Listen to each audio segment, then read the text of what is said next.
if we sit down with the Four Seasons in the Maldives and they want to kit out their retail, they're not going to do thousands and thousands of pieces. They're going to do kind of 50 of this, 100 of this, 75 of that. So we've managed to take the kind of recipe of the people, product and planet, and we've just fallen into the most lovely niche that you could find. So we're talking to like-minded people that, if you jump on a call and it's this really hard-nosed procurement guy, you're kind of looking and going, this is probably not the play. If you're going to beat me down on price, what I really want you to do is kind of be happy to pay, kind of maybe spend 20% more than you are with your current supplier, for something that's sustainable, that's customized to you, that's made in Europe, that's, it's got all the bells and whistles. And a lot of people get that. A lot of people get that. So we've now gone into kind of 6 different industries.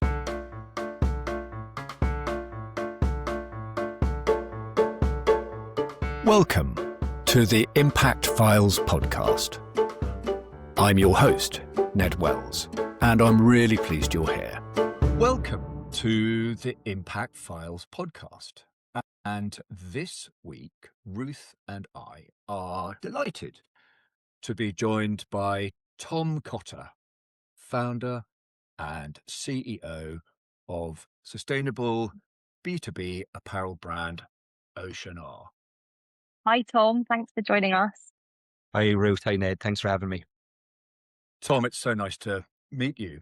Let's start with an introduction to you and to OCEANR and the work that you do.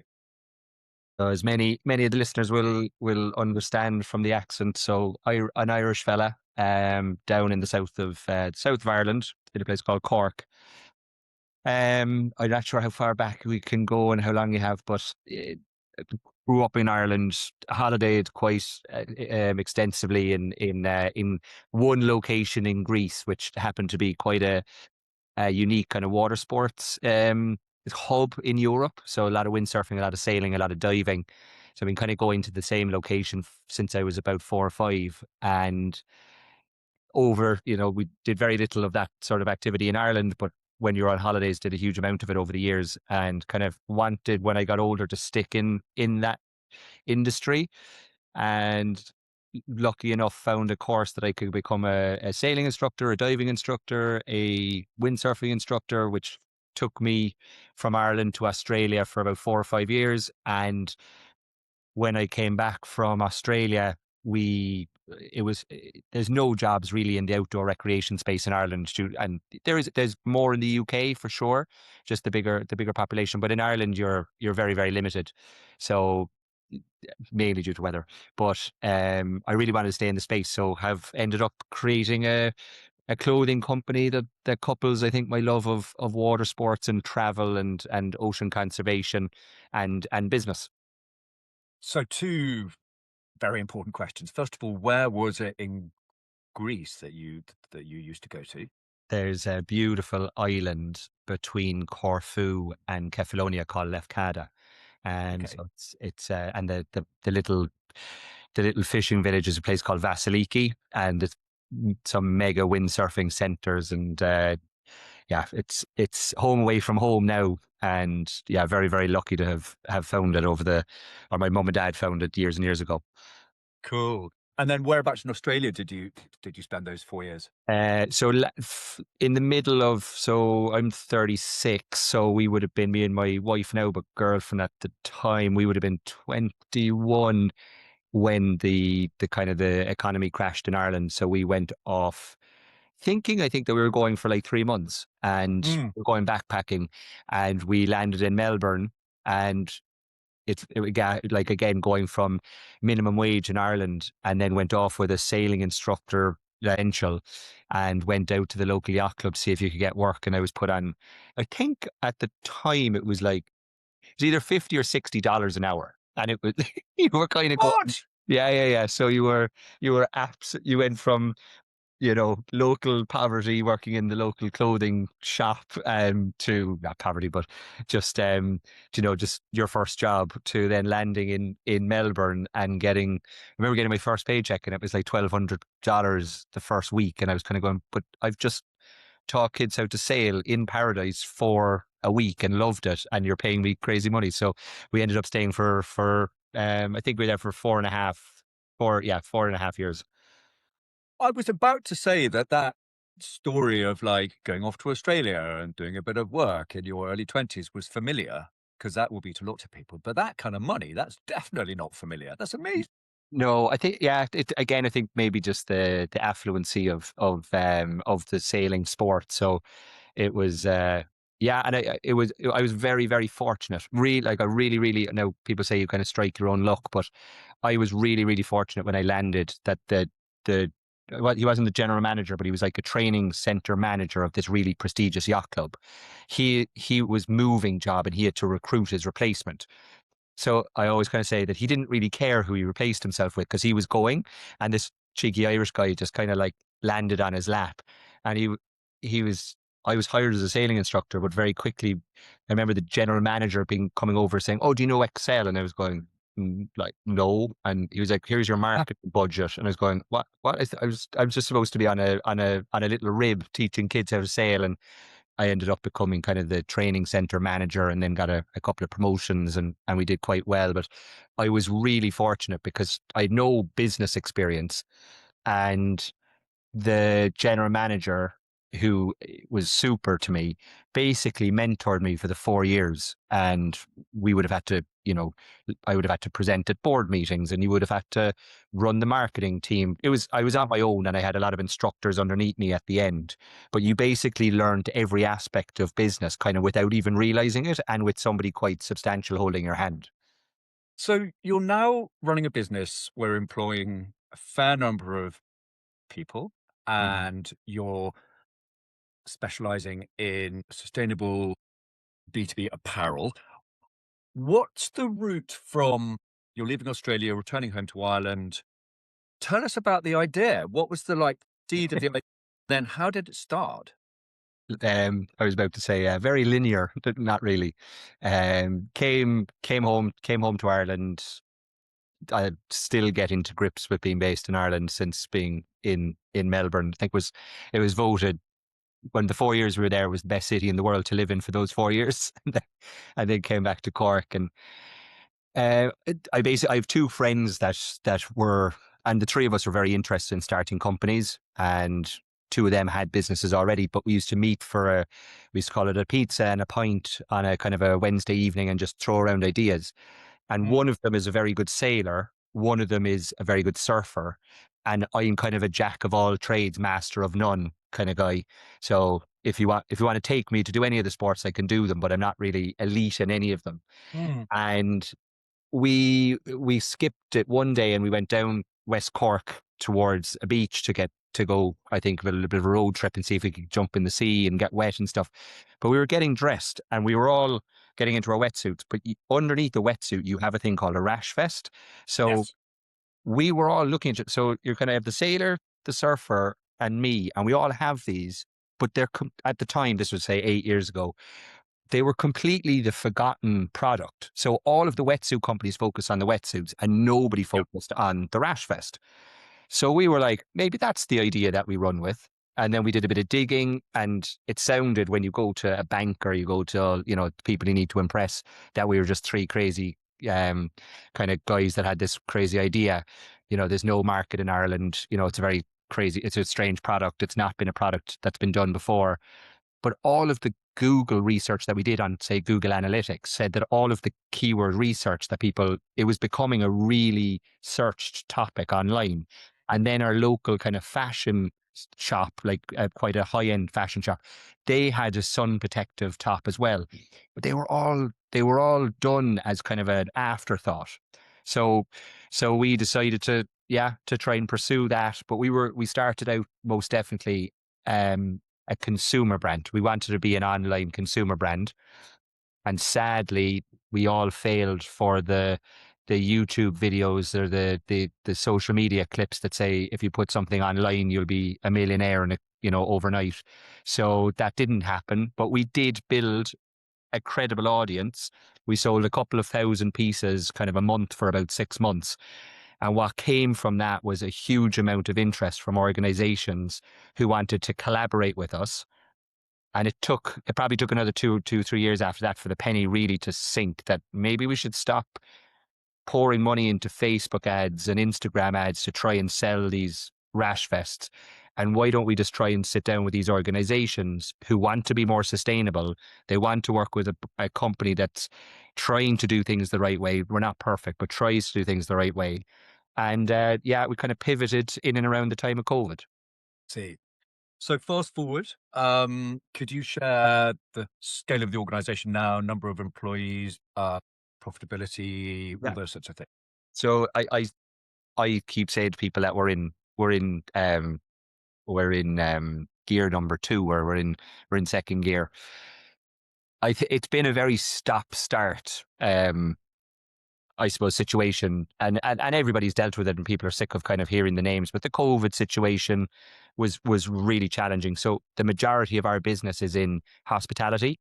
So we had the kind of breakthrough moment, and your listeners will resonate with the name. But we basically work with the top 20 private islands around the world. So we'll go in and do their uniform. We'll go in and do their like say they have retail merchandise. We'll do that for them with their brand guidelines, make it with their colors, make it with their logos, but we'll have our logo on it as well. So if their stakeholders, whether it's their guests, whether it's their staff, want to see where they've made it, they come to our website and go, oh, they've actually done it the right way. So, everybody's pushing them to be more sustainable. So the breakthrough moment for us was we got the first deal that we got was Necker Island, which is Richard Branson's home in the BVI.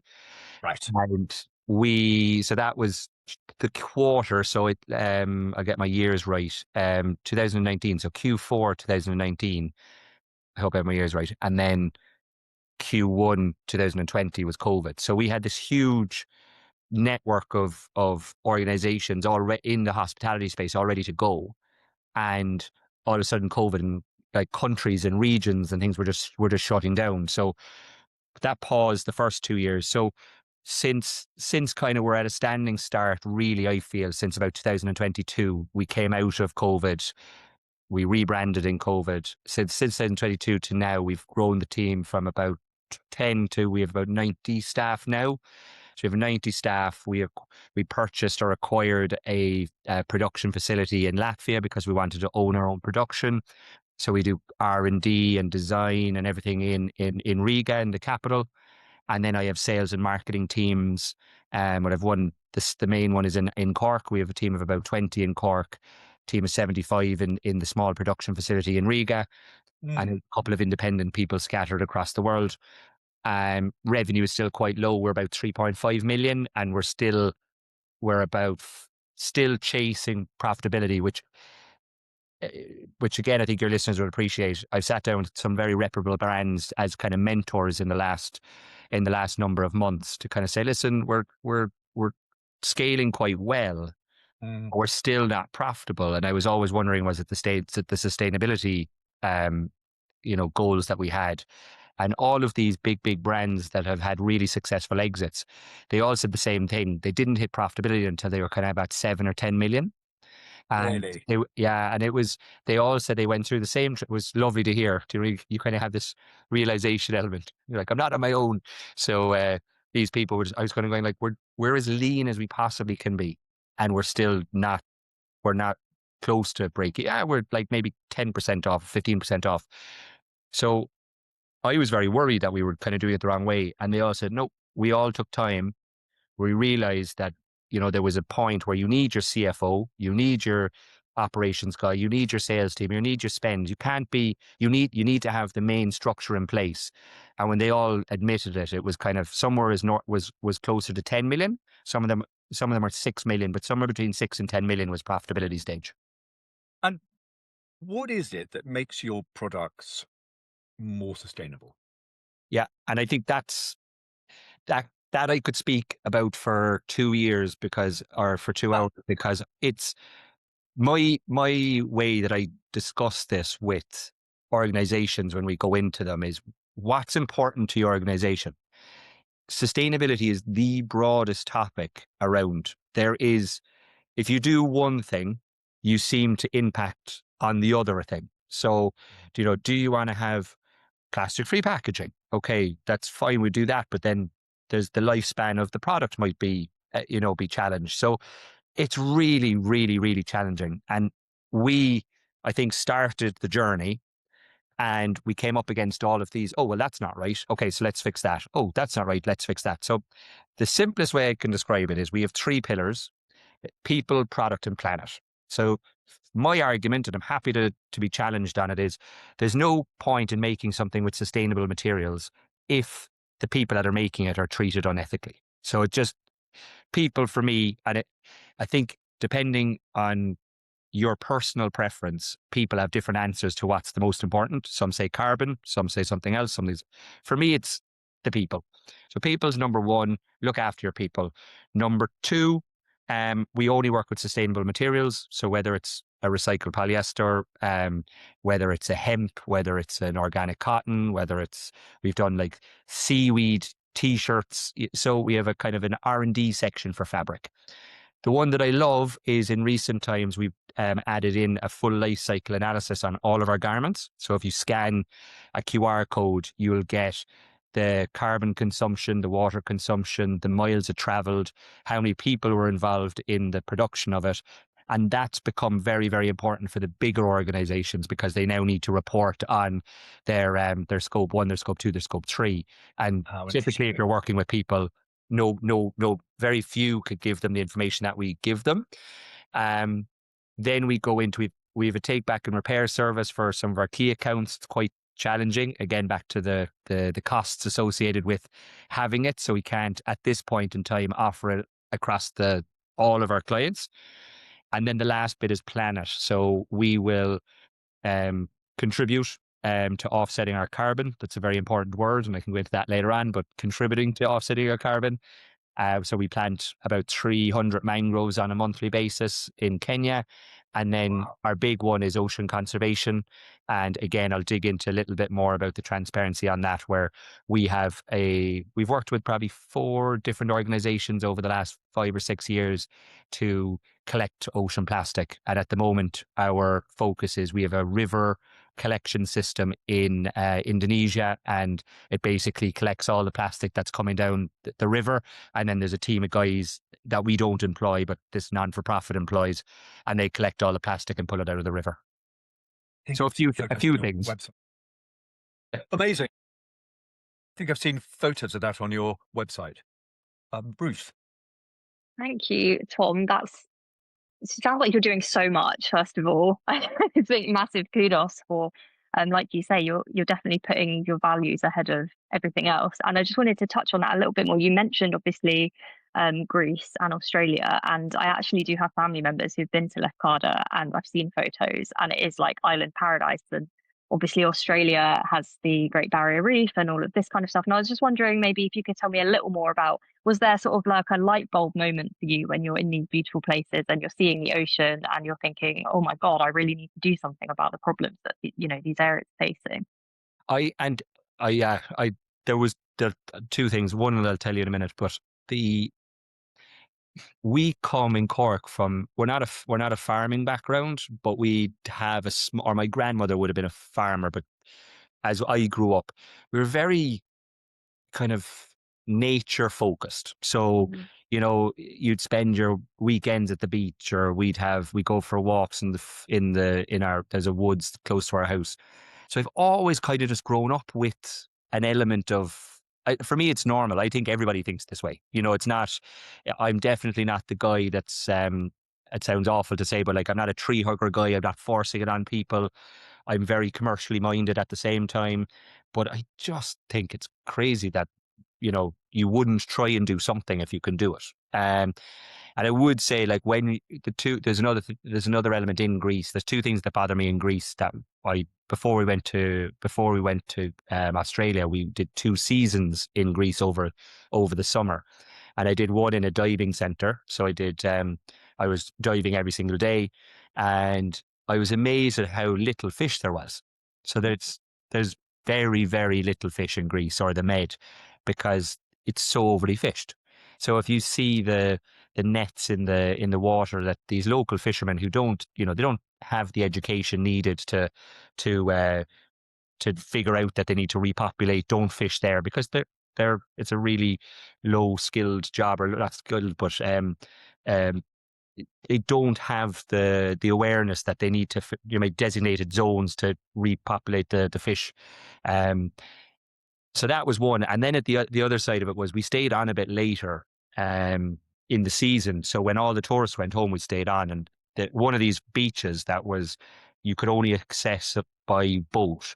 There was a big pile up of rubbish on the beach, and one day I was just doing a walk, kind of as you do, kind of 5 or 6K walk, and got to the beach with the idea of going down to the beach to go for a swim. And there was a dumper had that been landed on the beach, and all they were doing is digging a hole on the beach and burying all the rubbish that was left over for the whole summer. You're talking. Mm. I was looking at it, going like, hardly we're in this world. Like their whole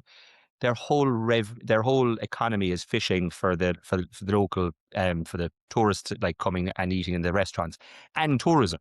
And you're kind of going, Mm. this is crazy. So I I wouldn't say that I was at that point in time. I said I'm going to start a business. I'm going to do it. But certainly, I knew when I came back that if we were going to start a business, why not have an element of sustainability at it? Because it definitely is a huge trend that everyone in the world is talking about. And I think, as you mentioned as well, a lot of your clients being those kind of smaller islands, they are arguably the ones that are going to be affected the most. So it makes so much sense for them to have sustainability as one of their pillars, because, if we continue the way we're going, then those islands might not be there. 100%. Um, So yeah, I guess linked to that, your business case for sustainability. Do you obviously you mentioned you're not making tons and tons of profit at the moment, but are you seeing with your clients and the businesses and organizations that you work with, is there more of a push from them? They want more sustainable options. Are you sort of standing out from the marketplace in that respect? Yeah, and again, I think just back to what I said about it, it's a really personal preference, or unless the organization has really articulated what direction they're going in, then again, the way I opened this up to you guys was sustainability is so broad. So Mm. everybody that I talk to, and I mean everybody, wants to come on and tear you down. Like, so if we manage to get a call with somebody, and then they'll bring their sustainability person onto the call, and their job is more of a gatekeeper to kind of say, we're going to vet anybody that we work with and claim that we're doing something sustainably with. These sustainability managers, which is their job, is obviously to vet you. But you can kind of get that feeling that everyone's sitting on the call being like, no, we're going to tell them now that this is wrong or whatever. So I just go through my people, product, and planet, and Mm. I say, listen, guys, we're not perfect in any stretch, but if you're a company and people and working with ethical companies in terms of people is important to you, work with us. If Mm. carbon reduction is important to you, I will tell you how much carbon is in your order, and we can plant mangroves to try and offset that and kind of help you on that note. Or at the very least, I can give you a metric to say this is how much carbon that went into that order, and you can offset it if you wish. Or if ocean cleanups are important to you, then we can work with our river system, and you can say, oh, it's amazing that we partnered with OCEANR. And I the more I go through this journey, I feel like people are crying out for solutions. It's like once you've done the LED lights and maybe solar panel, like people are scratching their head about where to go. Mm. Like there's very few solutions that are being presented to these organizations, and again, it's a journey that we're on. I met a very famous guy recently, and I asked him what his view on the sustainable journey, and he said, "Tom, it's like an Arctic liner turning in the middle of the sea." He said, "Like it's taking us. It's going to take such a long time for us to turn this around, but we have to start." And he said, Mm. "It's going to get blown off course a few times, and again, I have loads of examples of us getting blown off course." But I think if you're just transparent and you communicate with your audience and you're open about it, I think people forgive you a lot. I think that's the most important part. And if you can, like, back to your question, if you're working with organizations that kind of want to go on that journey together, then I think that there's a lot more power, like us all trying to support each other on, if they can work with me on improving me, and I can work with them on improving those guys. Together, we're making a difference. Whereas individually, it's a lot more difficult. Yeah, absolutely. And you mentioned carbon, and you mentioned your three pillars quite a few times. And obviously we know that you're a B Corp. In terms of your reporting for your your internal sustainability, you mentioned your life cycle assessments. You're doing a lot of measurement, but what would you say is the kind of the core thread running through that? Do you use the B Corp framework because obviously that includes your people as Yeah. well, or are you more focused on those three pillars? Yeah, two points to your question. So when we started the B Corp process, it was just our Irish entity. So we had a team of 5 or 6 or something like that, and we said we'll go for this. It seems it'll be it. I always kind of use it as the trump card. So you go onto these calls, and I go through my people, product, planet, and again, you're kind of, I suppose, trying to warm people up or prove to them that you're not greenwashing, and you're trying to be authentic, and you're trying to do it the right way. And then at the very end, it's just lovely to kind of go, and we have a B Corp certificate that backs all of what we're saying up. And then a lot of them take that really well. It's not just me kind of, doing a sales pitch. So when we were 8 people, we started it, but then we went through the acquisition of the factory in Latvia, and that put a whole different spanner in the works. So all of a sudden, we went from a team of, say, 8 to maybe 852. We were probably a team of 60 when we did that, but we basically became the first Latvian B Corp that they had, and we did the factory as well, and we became I think we were the 40th Irish company to become B Corp. But we only got that probably 18 months ago. So we've basically gone right through the reporting that they required. And I have a call next Thursday with them again to kind of kick off what we need to reassess for them. You kind of need to stay on top of it every year. What I find interesting, and it's kind of a more practical answer, and maybe a mistake that we've made over the years. So we started out by planting mangroves planting trees. We were planting trees at the beginning, and X number of trees would remove X amount of carbon, and it was all done on your head count. So we were basically saying that we were carbon neutral, and our metric behind that was, so we used to track the number of people in each facility, and we'd offset their personal lives and their work lives. So the average amount of carbon per person in Ireland multiplied by how many staff we had in Ireland. Same approach for Riga. You'd offset the carbon for your facilities. So at the end of the month, how much carbon, or we think we were in a bi-monthly, so we'd figure it out every 2 months. How much carbon has the facilities used? What travel you've done that month, when it's like flying places, offset that. The production of the garments. So basically, because we have the life cycle analysis, you can say it took X amount of carbon to make this fabric that we turned into a pair of shorts, multiplied by how many products that we made. We put a 15% contingency on it, and we basically were tracking that every month, or we're still tracking that every month, to basically show how much carbon we're using. And we thought we're kind of going above and beyond here.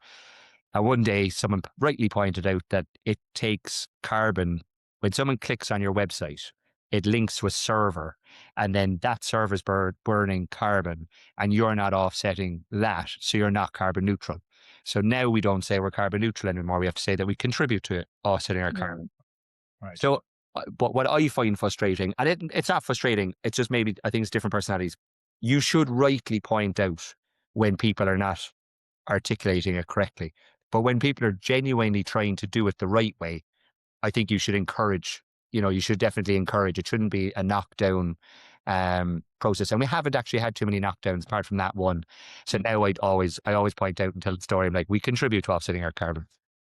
That's so interesting. As like my agency does a lot of work in the digital sustainability space, and we always, we understand that it's not top of the list of priorities. And yourself, an organization doing so many amazing things, we'd never want to sort of bash people with a stick because they're not perfect when it comes to their carbon. So it's so interesting that you brought that up. Tom, you've told us that you're doing an awful lot in the way of sort of people, processes, and skills to maintain and drive your sustainable approach alongside the revenue objectives. What I wanted to ask you is how do you decide what you're going to do? Do you have is this a conversation around the sort of top team table monthly on how we're doing? What do we do next? Are we overshooting? Where are we with all these things? Honestly, I I think one of the conversations we've had off air, the hardest thing that I find is because you're not, let's call it just like printing money, or you're not incredibly profitable or even break even. It's really hard to continually have it at the front of your mind because Mm. like we've, so maybe to answer your question directly, with B Corp, one of the big things that they want you to do, and it's rightly so, it's the first topic that you discuss at every meeting. Like at a board level, my first report is our sustainability update. And Right. we have a 15 to 30-minute conversation with some of our investors, like we have a couple of VCs, we have a couple of high net worth individuals, some family offices that have invested in the business.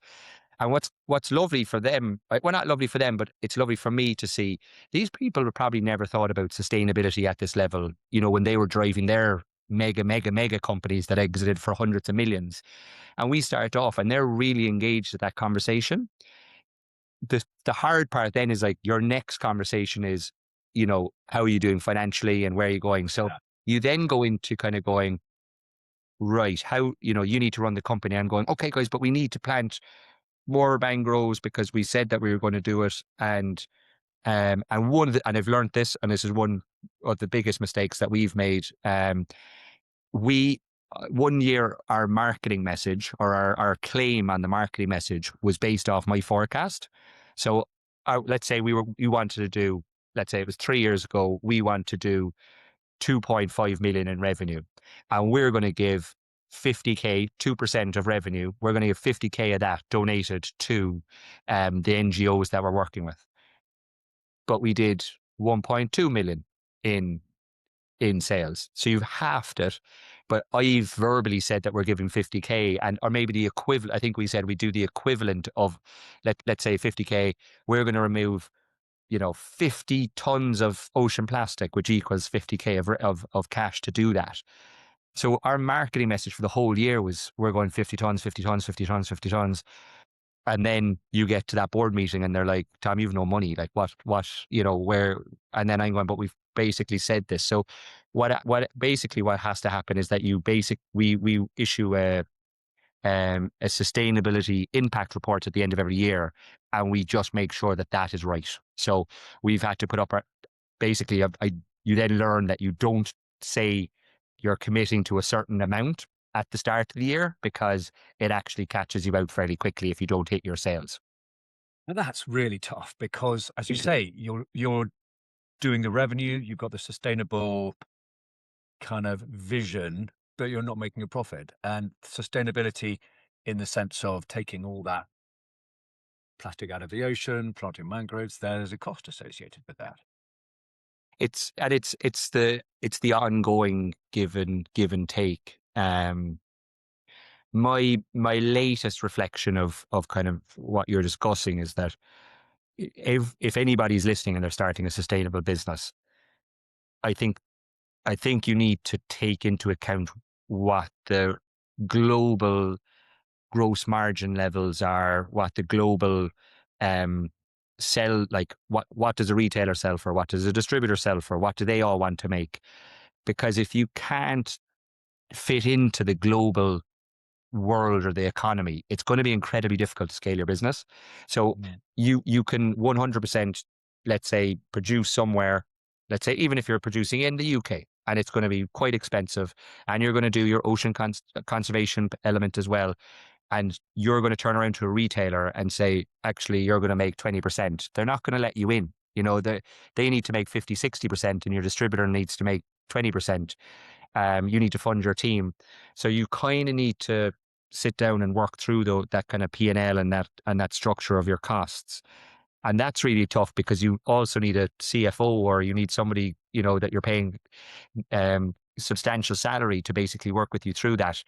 But again, I think your accountant will do it in your early years. But it's definitely give or take. Definitely give and take, and we'll even pivot, I think, from our solely owned production facility to actually working with a number of kind of vetted outsource partners, because what's actually getting really, really expensive for us, and it was the without touching on it for too long, but the war between Russia and Ukraine was the Latvian economy was really heavily hit, so the cost of everything went substantially up.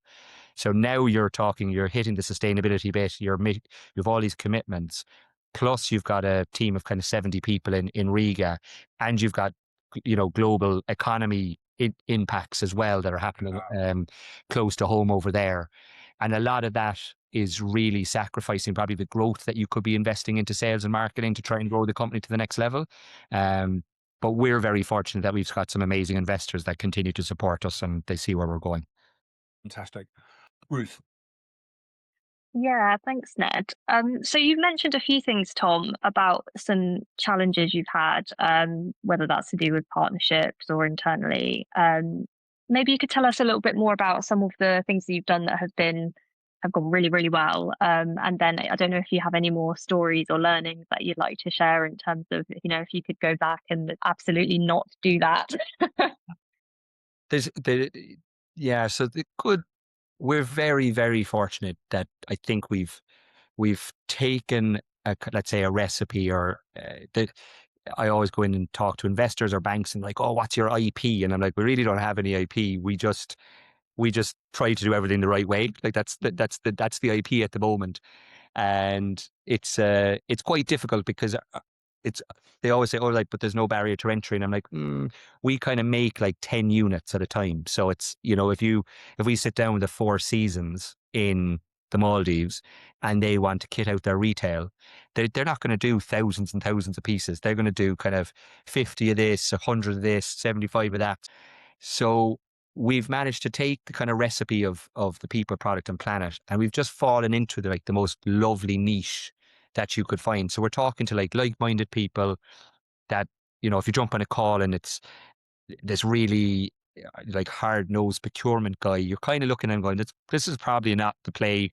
If you're going to beat me down on price, what I really want you to do is kind of be happy to pay, like kind of maybe spend 20% more than you are with your current supplier, for something that's sustainable, that's customized to you, that's made in Europe, that's, it's got all the bells and whistles. And a lot of people get that. So we've now gone into kind of 6 different industries. So we take the same recipe, people, product and planet, but we just diversify in terms of product.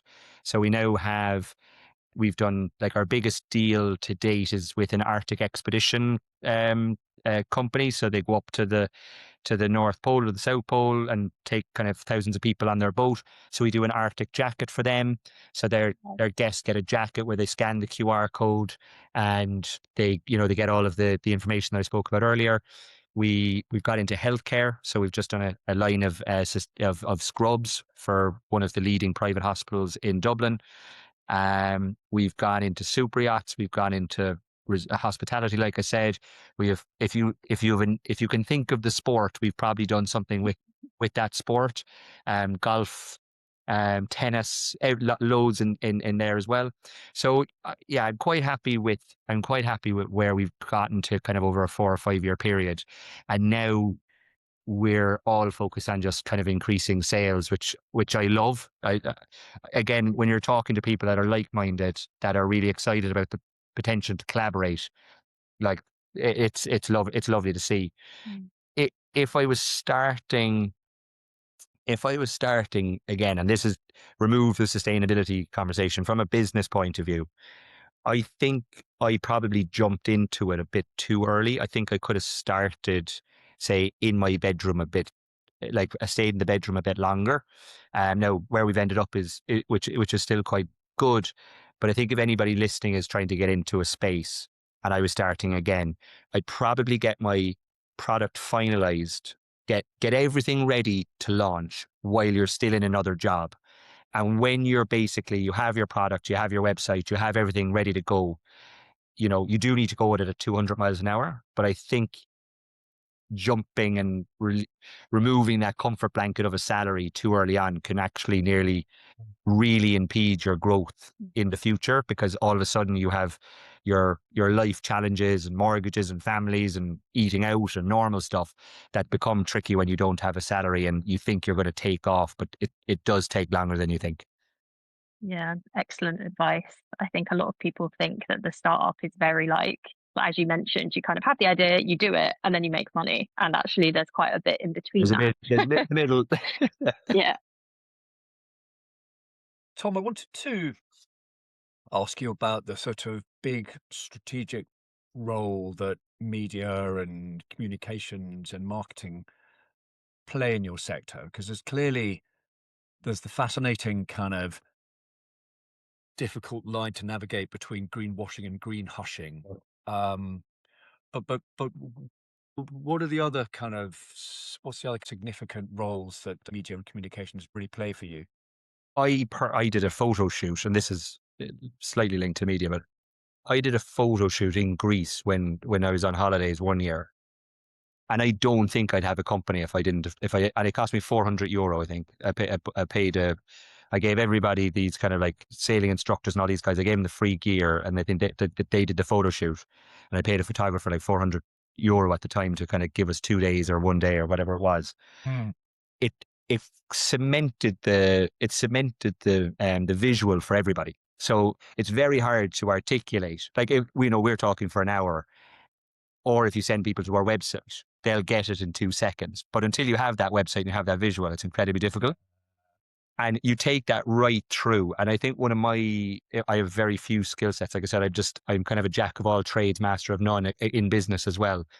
But what I'm quite good at, I feel, is kind of trying to package it. So, the People Product Planet didn't come one day. It was, it came from us telling the story for 3 years, going, people really aren't following what we're talking about. 1 second we're talking about carbon, 1 second we're talking about made in Europe, next second we're talking about something else.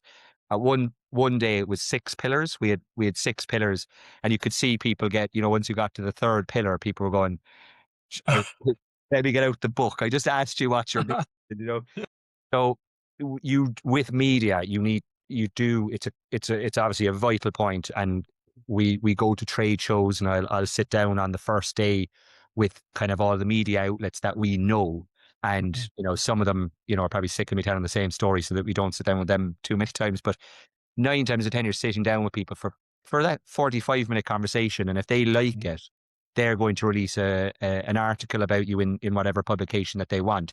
But if you're all over the place trying to pick out your story and figure that out, and it does come across like you're potentially greenwashing, you don't have any chance. But I took the exact same story that I've done with you here. Is the story that I'll do with an editor, and they all leave saying the same thing. Like, it's an incredible story, and it is just you guys trying to do the right thing, and it's just practical. It's just, instead of sitting there going, we're paralyzed because there's so many elements to sustainability, we're not going to do anything. It's like, no, like, let's just start. Let's just start and do something, and we'll improve as we go. And I think people resonate with that. It's so interesting. As you say, try to keep the story simple and be transparent that you're on a journey and you're not completely perfect. Literally. Brilliant. Brilliant. Yeah. Bruce.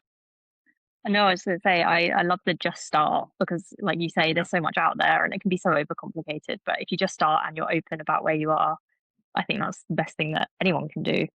So I guess, being a bit more future facing, is anything exciting coming up for OCEANR over the next sort of 6 to 12 months? Well, so as of recently, I've just had a meeting last week, and I said I want to meet our top kind of 30 clients. So, again, very stereotypical references. Your top 20 clients give you 80% of your revenue, or 20% versus 80%. And it's like, we really I wouldn't say abandoned is the wrong word, but we've got these incredible clients, and they've been so supportive. Whether like Richard Branson's, we did that deal when we were a consumer brand, and that was about 7 years ago, and they've worked with us for 7 years, and I was there about 18 months ago, and like those people are just like so supportive of what we've done. And I only met Richard for a very, very short bit, like for 5 minute kind of meet and greet. And I just said, like, I want to thank you, because when you gave me the deal, we had 2 staff, and we now have 95 or whatever is 90. Wow. And he obviously is very supportive of startups and business owners in the UK and across the globe. So he was kind of like, he didn't even know who I was, but that resonated with him. And you go, oh, you're doing our uniform. I was like, yeah, and the retail and everything. And just want to say thank you. But there's a lot of those sorts of businesses out there that have given us a shot. And I kind of, our goal this year is less about crazy growth, and it's less about, and even our investors are saying, like, just stabilize the business, get it to break even or profitable. And I, like, one of the best ways that I can do that is actually going, like, 90% of them will be video calls like this, but or phone calls. But for those people that were, we could land into somewhere for maybe a week and visit, say, 10, 15 clients of ours in that area, that's going to be the focus for the remainder of 26. I love that. It's so important to build those, cultivate those relationships. Like you say, people taking a chance is, well, it's so important. Absolutely. Wonderful. It's very, I think it's, again, there is a huge amount to the business, which I'm sure even probably resonates from what we're this short chat, but it's very difficult to, again, speak to someone over the phone who's got 100 things going on in their world. Whereas if you could sit down in someone's office and actually see them and meet them and show them product, and a lot of them default to thinking that they buy 3 products off us. So some customers might buy hats, another person might buy t-shirts, and they've never thought about, oh, you actually do. I keep saying to again, name drop the Necker Island situation. I'm like, Richard's so into cycling, and I'm like, we have a whole cycling collection that you could just have a cycling jersey for the Cool. for the expats when they come to buy a Necker Island cycling jersey. I think it would go really well, but they're in kind of uniform and swimming gear and all that sort of stuff. So it's important to try and go and like you said, cultivate those relationships. So we like to end off by asking where you hope your sector will be in 10 years' time. Now, I'm slightly struggling to know what sector are we talking about, because you're in, you said 6 kind of really different markets. So I guess the question is where would you like things to be from your perspective in maybe 10 years' time? It depends what day you ask me. So I go from really pessimistic to quite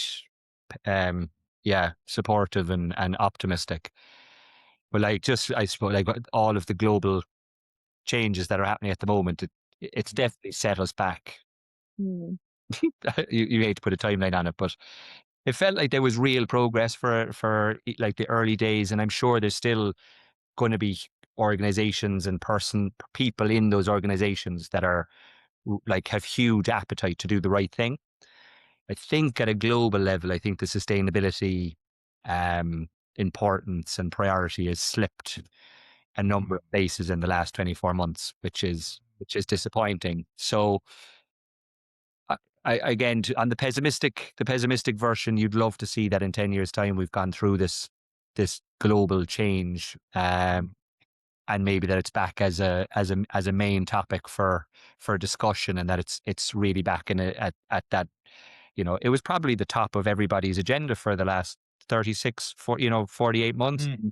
For the last 12 months, it's obviously there's a few other things that are there. I would say it's mainly down to, so you were saying many sectors. I see us just as an eco apparel producer. So again, Right. we just span a number of industries. So if we went into space, astronaut suit production, you'd just be trying to do it the right way. And we were really optimistic, and one of the big things was around the new directive from the European Union, and the UK is included in that, is the they've just issued that you can't destroy any stock anymore. That was something that was released this week, that I saw that. you can't destroy any leftover stock, which was a huge issue in the apparel space.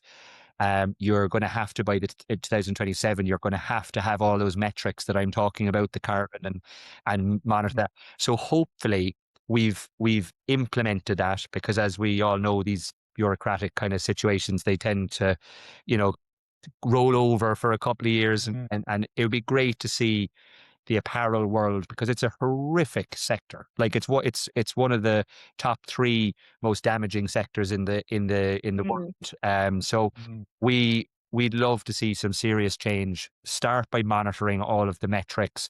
You can't make real change until you actually know how much damage you're doing, and then it's about how do you improve those metrics going forward. So that might be maybe that might happen in the near future. So let's just hope that it happens in the near future, and then hopefully people are improving it in 10 years' time. I mean, one of the challenges, as you say, it's a sector that contributes a lot of damage, and people say that there's enough clothes in the world already to last 7 generations or something. Yeah. Oh, it's horrific, and I think people they overlook it. And then you have, again, I've sat on podcasts and similar to this, and like, is sustainability a luxury? Is something that I've spoken on before, and you kind of have to agree. And I know that, and that's not to blanket everybody in that's not in that luxury section, but like, if you're trying to make ends meet, and you're trying to feed a family of four, dress a family of four, your priority to your family, like, you're not going and saying, I want to do, organic cottons. And that's not everybody. I'm sure there's a huge proportion of people, including myself, but like, it's very, very challenging in today's economy to prioritize sustainable apparel, for your family, when you're trying to put food and the food on the table for your family. So I rub shoulders with a lot of people that get very frustrated with that as well. And I also think that, people aren't bad. Like, genuinely, can you name one bad person that you know?